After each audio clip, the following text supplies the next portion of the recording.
Assalamualaikum warahmatullahi wabarakatuh. Kami dari kelompok 7 yang beranggotakan Amelia Putri, Andini Yunia Aulia Hakim, Bintang Agung Wiguna, dan Erlanda Dora Octaviani akan mempresentasikan hasil diskusi kami mengenai bakteri dan virus.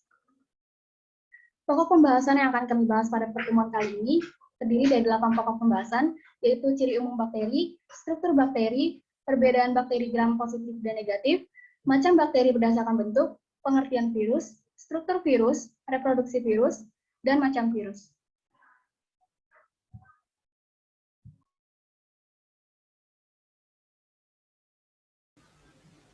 Yang pertama adalah ciri-ciri bakteri.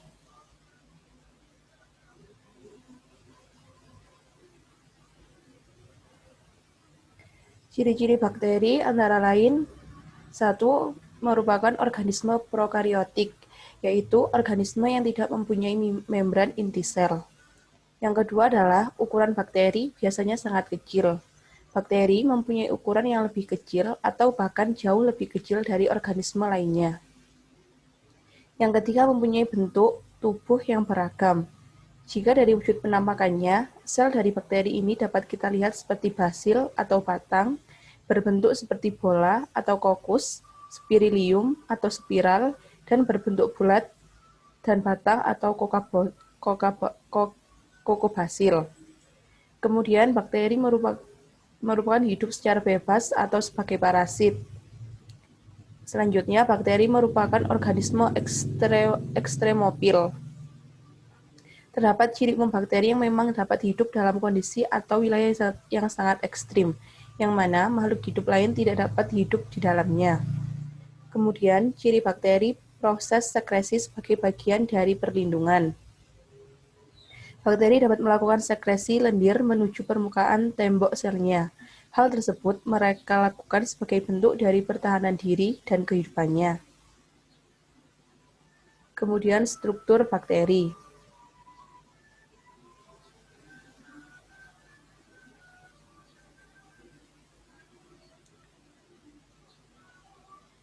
Struktur bakteri. Kita bisa membagi struktur pada bakteri menjadi dua, yaitu struktur luar dan struktur dalam. Struktur luar terdiri dari dinding sel, membran sel, kapsul, flagella, dan pili. Sementara itu, struktur dalam terdiri dari sitoplasma, nukleoid, ribosom, dan plasmid. Yang pertama, terdapat kapsul. Kapsul dan lapisan lendir berfungsi sebagai lapisan pelindung, menjaga sel dari kekeringan, membantu melekatkan diri pada substrat, dan menunjukkan virulensi suatu bakteri. Kemudian dinding sel. Dinding sel berfungsi sebagai lapisan pelindung dan juga untuk mempertahankan bentuk sel bakteri. Membran plasma berfungsi untuk mengatur keluar masuknya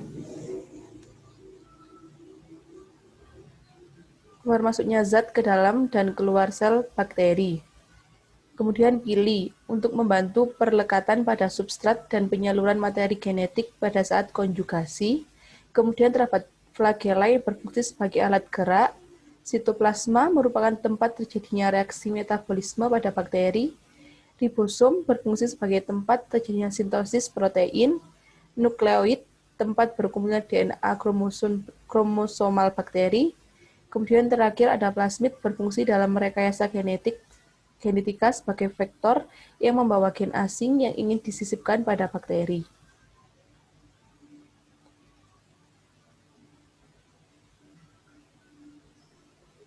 Selanjutnya ada macam bakteri berdasarkan bentuk.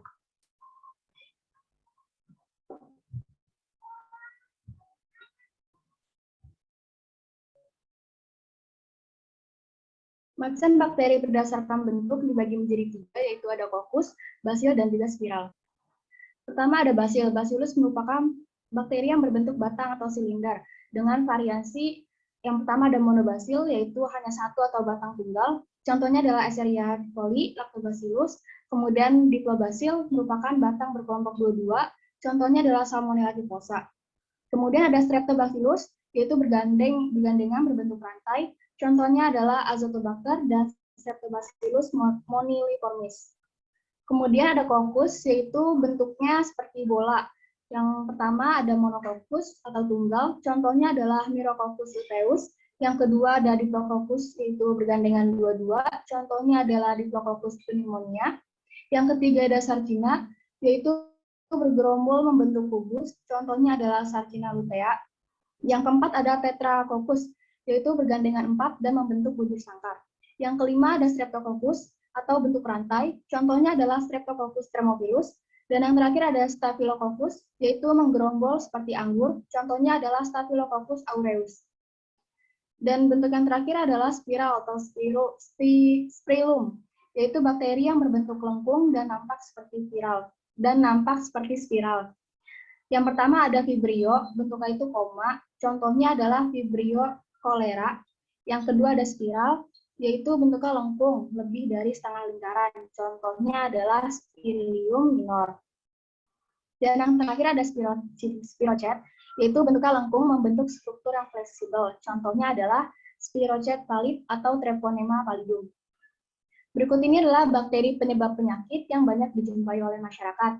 Yang pertama ada Mycobacterium tuberculosis, yaitu bakteri penyebab penyakit TBC. Kemudian ada Salmonella typhi, yaitu bakteri penyebab penyakit tifus. Kemudian ada Escherichia coli, yaitu bakteri penyebab penyakit diare atau infeksi saluran pencernaan.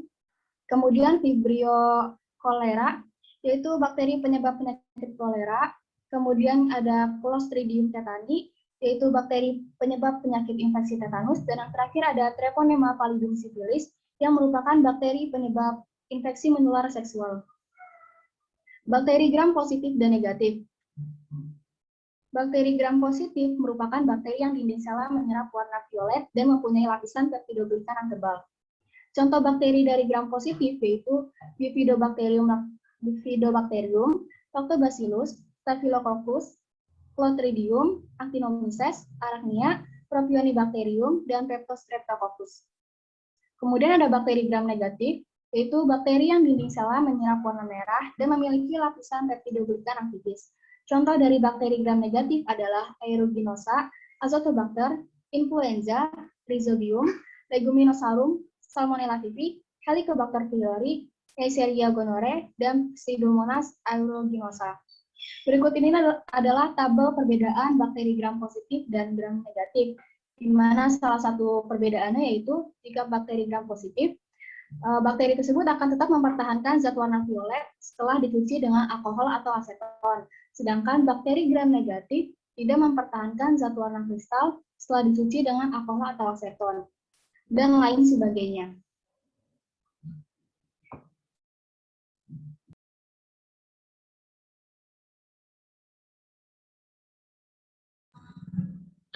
Selanjutnya adalah pengertian virus.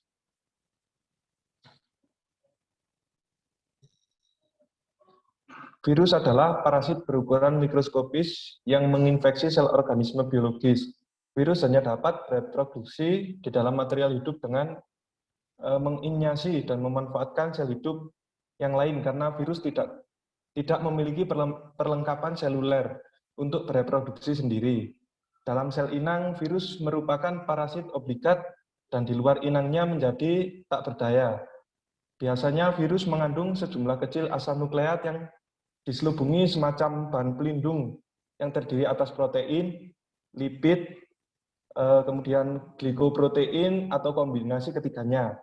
Genom virus menyandi baik protein yang digunakan untuk memuat bahan genetik maupun protein yang dibutuhkan dalam daur hidupnya. Istilah virus biasanya merujuk pada partikel-partikel yang menginfeksi sel-sel eukariotik, sementara istilah bakteriofag atau digunakan untuk yang menyerang jenis-jenis sel prokariotik. Virus sering diperdebatkan statusnya sebagai makhluk hidup atau sebagai benda mati karena ia tidak dapat menjalankan fungsi biologisnya secara bebas, tetapi virus juga memiliki sifat benda mati, yaitu dapat dikristalkan. Menurut para ahli biologi, virus merupakan organisme peralihan antara makhluk hidup dan benda mati. Dikatakan peralihan karena virus mempunyai ciri-ciri makhluk hidup, misalnya mempunyai DNA, yaitu asam deoksiribonukleik bonukleat, dan dapat berkembang biak pada sel hidup. Memiliki ciri-ciri benda mati seperti tidak memiliki protoplasma dan dapat dikristalkan tadi. Seiring berjalannya waktu, pengetahuan tentang virus terus berkembang hingga hari ini lahir ilmu cabang biologi yang mempelajari tentang virus, yaitu disebut dengan virologi. Next. Selanjutnya adalah struktur virus. Secara umum, struktur virus terdiri atas 4 bagian utama, yaitu kepala, isi tubuh, ekor, dan kapsid. Yang pertama yaitu kepala. Kepala virus memiliki kepala yang berisi DNA atau RNA yang menjadi bahan genetik kehidupannya.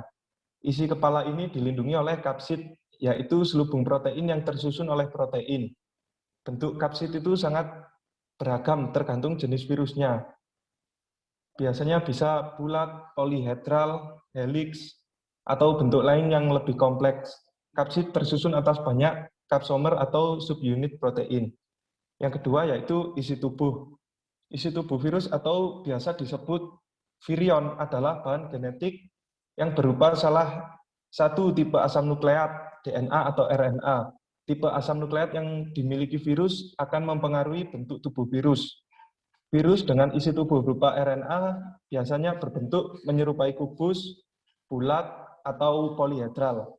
Contohnya pada virus-virus penyebab polimelitis, virus influenza, atau radang mulut dan kuku. Yang ketiga adalah ekor. Ekor merupakan bagian dalam struktur tubuh virus yang berfungsi sebagai alat untuk menempelkan diri pada sel inang. Ekor yang melekat di kepala ini umumnya terdiri atas beberapa tabung tersumbat yang berisi benang dan serat halus. Adapun pada virus yang hanya menginfeksi sel eukariotik, bagian tubuh ini umumnya tidak dijumpai. Dan yang keempat adalah kapsid. Kapsid adalah lapisan berupa rangkaian kapsomer pada tubuh virus yang berfungsi sebagai pembungkus DNA atau RNA. Fungsinya adalah sebagai pembentuk tubuh dan pelindung virus dari kondisi lingkungan luar. Bentuknya bergantung pada jenis virusnya. Kapsid virus bisa berbentuk bulat, polihedral, helix, atau bentuk-bentuk yang lain.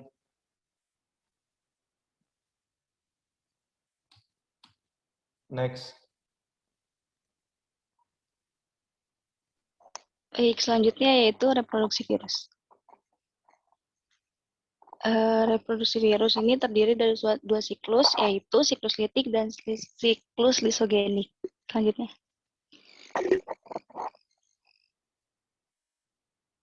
Nah, yang pertama ini yaitu siklus litik. Siklus litik adalah siklus reproduksi atau replikasi genom yang pada akhirnya akan menyebabkan kematian pada sel inang tempat virus hidup. Virus hanya dapat melakukan replikasi pada siklus ini atau dengan kata lain disebut dengan virus virulen. Selanjutnya. Nah, daur litik terdiri dari 5 tahap, yaitu yang pertama, tahap absorpsi. Pada tahap absorpsi merupakan tahap di mana bagian ujung ekor virus menempel pada dinding sel bakteri. Proses penempelan ini hanya terjadi pada virus tertentu, atau dengan kata lain, proses penempelan virus bersifat sangat khas. Setelah menempel, virus akan segera mengeluarkan enzim lisosim untuk melubangi dinding sel inang. Kemudian yang kedua, tahap penetrasi. Pada tahap ini, DNA atau RNA virus masuk ke dalam sel inang melalui penambatan lempeng ujung, kontraksi, dan penusukan pasak. Pada bagian tubuh virus yang masuk ke dalam sel inang hanyalah asam nukleat, sedangkan bagian kapsid tetap berada di luar dinding sel dan akan terlepas dengan sendirinya setelah tidak digunakan lagi. Next. Yang ketiga yaitu tahap sintesis. Pada proses yang terjadi pada tahap ini yaitu penghancuran DNA sel inang, sehingga membuat sintesis DNA berhenti bekerja. Setelah proses ini berhasil, DNA bakteri kemudian digantikan oleh DNA atau RNA virus, sehingga virus mampu mengendalikan secara utuh kehidupan dari sel bakteri. Hal ini bertujuan untuk membuat salinan asam nukleat yang kemudian membentuk berbagai komponen virus berbagai komponen tubuh virus seperti ekor dan kapsid. Kemudian yang keempat yaitu tahap perakitan. Setelah melalui tahap ketiga, tahap selanjutnya merupakan perakitan tubuh virus yang masih terpisah-pisah, seperti kepala, ekor, dan serabut ekor. Selain itu, kapsid utuh yang berbentuk juga kemudian diisi oleh DNA atau RNA, sehingga proses reproduksi berhasil menciptakan virus baru. Pada fase ini, virus yang dihasilkan bisa mencapai 100 sampai dengan 200 buah. Selanjutnya, kemudian yang terakhir, tahap lisis. Pada tahap ini, kerja enzim lisosim tidak hanya untuk melubangi dinding sel inang saja, tetapi juga membuat dinding sel mengalami perpecahan di akhir fase reproduksi virus. Pecahnya dinding sel kemudian diikuti oleh pelepasan virus-virus baru yang telah siap melakukan replikasi ulang dengan menemukan sel baru. Selanjutnya, yang kedua yaitu tahap lisogenik. Pada tahap lisogenik ini terdiri dari 8 tahap, yaitu yang pertama ada tahap absorpsi. Pada tahapan ini sama dengan tahap pada daur litik, virus akan menempel pada sel inang dan melubangi dengan enzim lisosim. Kemudian yang kedua, tahap injeksi. Tahap injeksi juga sama seperti yang terjadi pada daur litik, di mana virus mulai memasuki asam nukleat ke dalam sel inang dan melepaskan kapsid yang sudah tidak digunakan. Selanjutnya yang ketiga itu tahap penggabungan. Pada tahap penggabungan, virus akan memutus ikatan asam nukleat yang dimiliki sel inang dan masuk ke dalamnya untuk menghubungkan rantai itu lagi.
Kemudian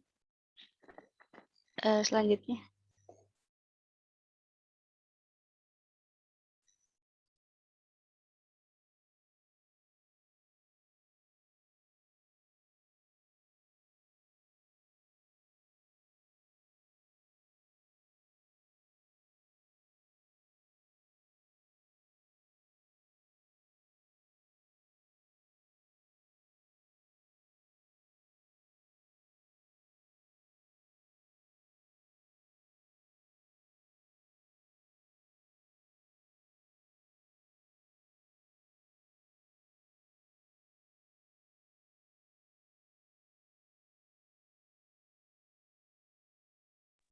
Ya.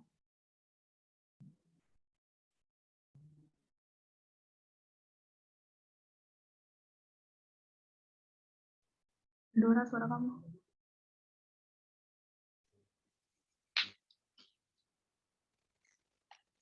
Kemudian yang kelima yaitu tahap pemisahan.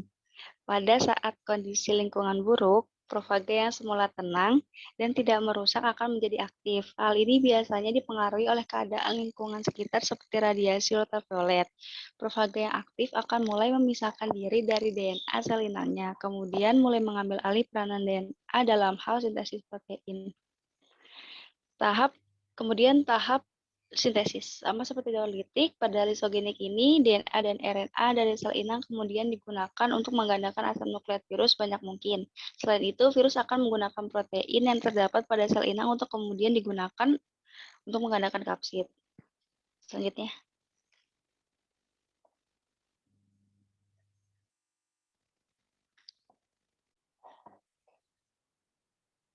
Next.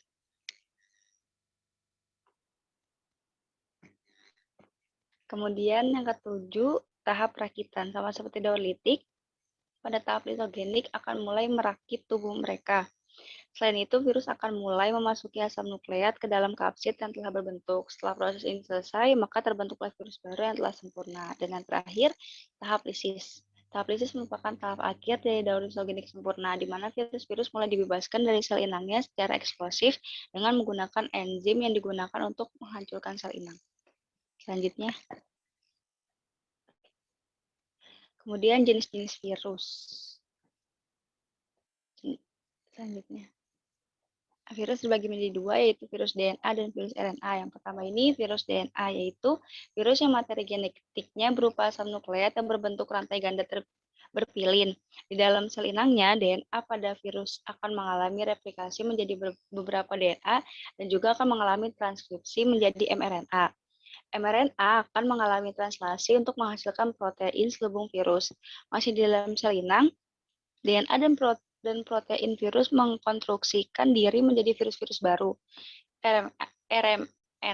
mRNA juga akan membentuk enzim penghancur, sehingga sel inang lisis dan virus-virus keluar untuk menginfeksi sel inang lainnya.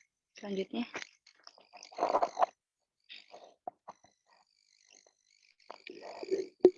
Next. Nah, ini merupakan contoh virus DNA. Yang pertama itu papiloma, poliloma, parvovirus B19, adenovirus, herpes simplex 1 yang biasanya luka di sekeliling mulut, kemudian herpes simplex 2 yang biasanya di permukaan genital. Mungkin bisa dilihat sendiri ya contoh dari virus DNA. Kemudian selanjutnya. Next. Nah, kemudian virus RNA. Virus RNA yaitu virus yang materi genetiknya berupa asam nukleat yang berbentuk rantai tunggal atau ganda tidak berpilin. Di dalam sel inangnya, RNA pada virus akan mengalami transkripsi balik menjadi hibrid RNA-DNA dan akhirnya membentuk DNA. Selanjutnya, DNA virus akan masuk ke inti sel inangnya, menyisip ke dalam DNA inangnya. DNA virus akan merusak DNA inangnya dan membentuk mRNA. mRNA akan mengalami translasi untuk menghasilkan protein selubung virus untuk membentuk virus-virus baru. Next. Nah, ini merupakan contoh-contoh virus dari RNA. Mungkin bisa dilihat sendiri. Selanjutnya.